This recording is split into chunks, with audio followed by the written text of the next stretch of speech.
Sugatan ng 32 anyos na lalaking naghatid lang ng kanyang anak sa paaralan ng pagbabarilin sa Nasugbu, Batangas. Tutukan yan sa report ni Denise Abante.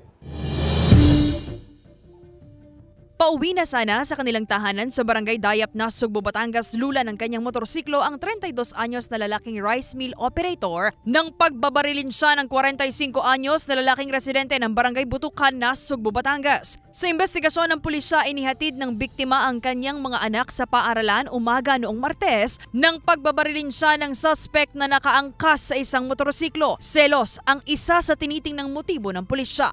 Ito po ay lumalabas na selos at yun po yung pangunahing naging sanhi po ng hindi po pagkakaunawa ng dalawang party. Prior to the incident, dalawa sila na naging suspect namin dito at ang sinundan po nila yung biktima habang sila ay parehas na nakamotorsiklo. Hindi na idinetalya pa ng pulisya ang dahilan umano ng pagsiselos ng suspect sa biktima. Dalawang tama ng bala ng kalibre 45 baril ang tumama sa itaas na bahagi ng kanang dibdib at kaliwang tagiliran ang tinamo ng biktima. Agad naman daw siyang naisugod sa ospital at kasalukuyan pang nagpapagaling. Ang suspect kaagad ding nahuli ng pulisya sa isinagawang hot pursuit operation, ngunit hindi na narecover pa ang ginamit na baril at motorsiklo. Habang patuloy pang pinaghahanap ang isa pang suspect na nagmaneho ng sinakyan nilang motorsiklo. Sa ngayon po ang ating pong isasampa ay frustrated murder. Yung baril po na ay hindi naman po lisensyado o nag-iingat itong pong ating pong suspect. Bagamat hindi po na-recover yung